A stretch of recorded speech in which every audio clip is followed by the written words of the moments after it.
নমস্কার, আমি ডক্টর সুনীল শাস্ত্রী।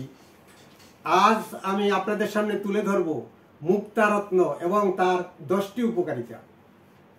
এবং আমি সাধারণত সোম, বুধ, শুক্র এই 3 দিন ঠিক 11টায় লাইভে আসি আপনাদের বিভিন্ন প্রশ্নের উত্তর দিতে।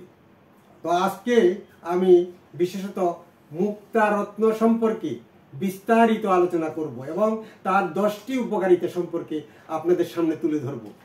আমরা সাধারণত মুক্তারত্নকে দেখি 2 প্রকারের, যে একটা হচ্ছে প্রাকৃতিক আর একটা হচ্ছে কৃত্রিম।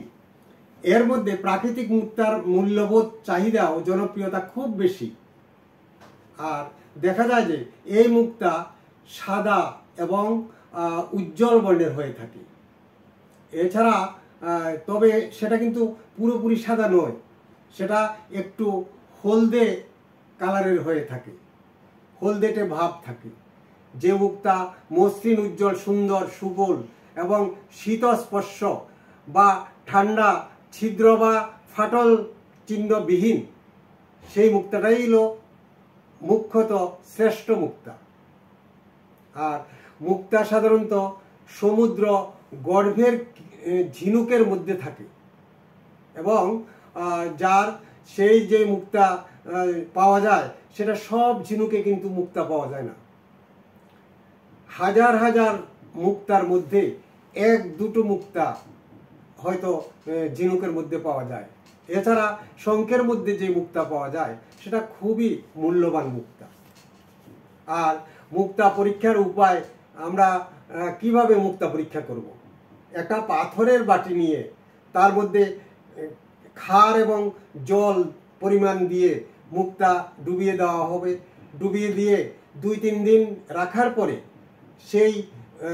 সেই যে পাথরের বাটি ভর্তি করে গোমূত্র রাখলে, তারপর সেখানে রাখার পরে 10-12 দিন পর যখন আমি মুক্তাটা উপরে তুলব, দেখব যে মুক্তার গায়ে দাগ কেটে গেছেন। এবং সেই মুক্তাকে আমরা কি করব, যে ছাই এবং জল দিয়ে ভালো করে মুছে পরিষ্কার করলে একেবারে ঝকঝকা মুক্তা দেখা যাবে এবং সেটাই হচ্ছে বিশুদ্ধ মুক্তা।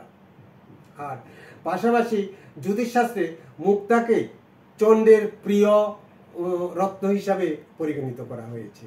এবং এছাড়া যে আয়ুর্বেদ শাস্ত্রে যে একমাত্র বীর্য বাদে আর সমস্ত প্রকার ঔষধ, যেটা ঔষধের যে তৈরি করা হয়, যেটা সেই ক্ষেত্রে যে মুক্তাভস্ম হলো প্রধান উপাদান।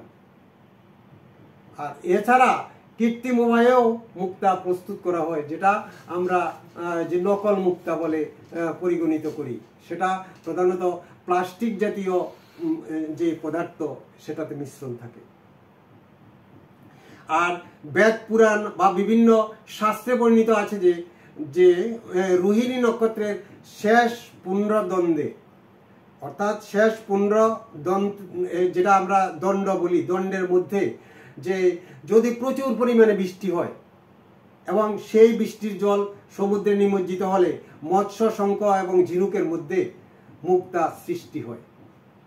এছাড়া যদি বাঁশ গাছে যেটা পড়লে সেই জল বংশলোচন হয়, গরুর মাথায় পড়লে গরুচনা হয়। এবং দেখা যায় যে সেই জলধারা যদি সাপ, ব্যাঙ এবং হাতির মাথায় পড়ে তাহলে মহামূল্যবান মণিমুক্তা সৃষ্টি করে। আর এছাড়া প্রাকৃতিক যে মুক্তা প্রধান উপাদানগুলো কি কি?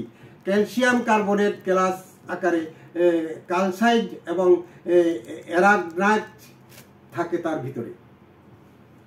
আর আমরা যে 10টা যে মুক্তা সম্পর্কে 10টা উপকারিতা, সেই 10টা উপকারিতা হলো যে প্রথমত ব্যক্তিকে বীর্যবান করে, দ্বিতীয়ত হচ্ছে পরিস্ফুট ও সুন্দর শরীর যুক্ত করে, চোখের রোগ সারাতে ভালো কাজ করে এবং যক্ষা রোগ নিবারণে খুবই ফলপ্রসূ হয়। এছাড়া সুদিত মুক্তা মশা, কুকুর ও শিয়ালে কামড়ালে তার বিষ নষ্ট করে। আর ক্ষতস্থানে মুক্তা ঘষলে ভালো কাজ করে। মুক্তা মাথা ঠান্ডা রাখে এছাড়া যোগাযোগ ব্যবস্থা বাড়িয়ে তোলে এবং সর্বশেষ হলো শিক্ষাক্ষেত্রে আমূল পরিবর্তন আনে মুক্তায়।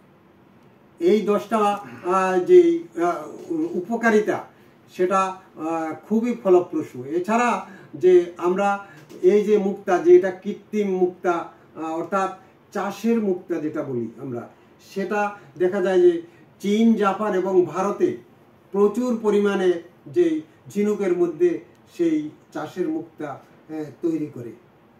এবং বিশেষত ভারতের আমরা যখন আমরা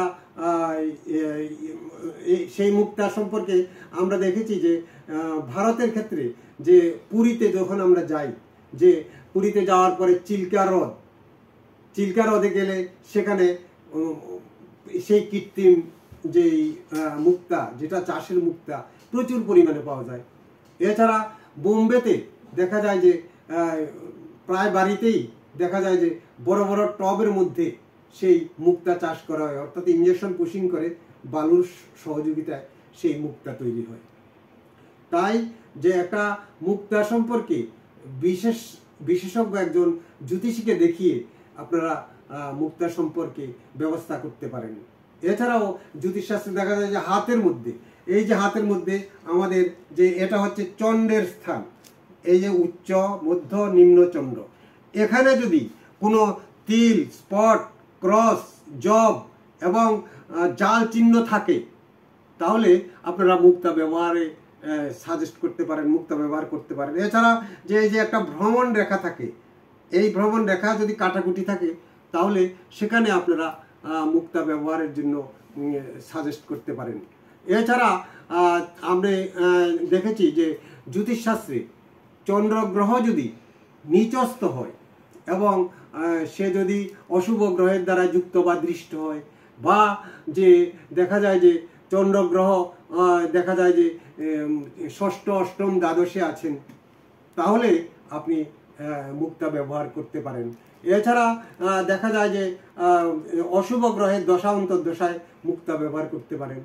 এছাড়া কর্কট রাশি এবং কর্কট লগ্নের জাতকরা যদি এই মুক্তা ব্যবহার করেন তাহলে উত্তম প্রতিকার সেটা।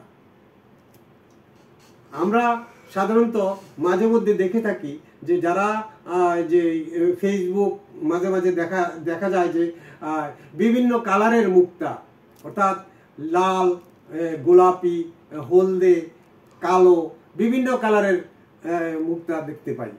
এগুলো কি করে হয়? এগুলো হচ্ছে যে সমুদ্রের মধ্যে অনেক অনেক দেশে দেখা যায় যে সেই সমুদ্রের জল কোথাও লাল দেখা যায়, কোথাও নীল দেখা যায়, কোথাও যে গোলাপি রঙের সেই সমুদ্রের জল, সেই জায়গাতে যেই ঝিনুকগুলার মধ্যে মুক্তা যে তৈরি হয় সেগুলি এই আকারের মুক্তা হয়ে থাকে। তো আমি পরিশেষে বলবো যে আপনারা যদি আমাকে যে আপনাদের ছক দেখাতে চান, আমি জুয়েলার্স কাজলের 3 তলাতে সোম, বুধ, শুক্র দুপুর 12টা থেকে বিকাল 5টা পর্যন্ত বসি। নমস্কার।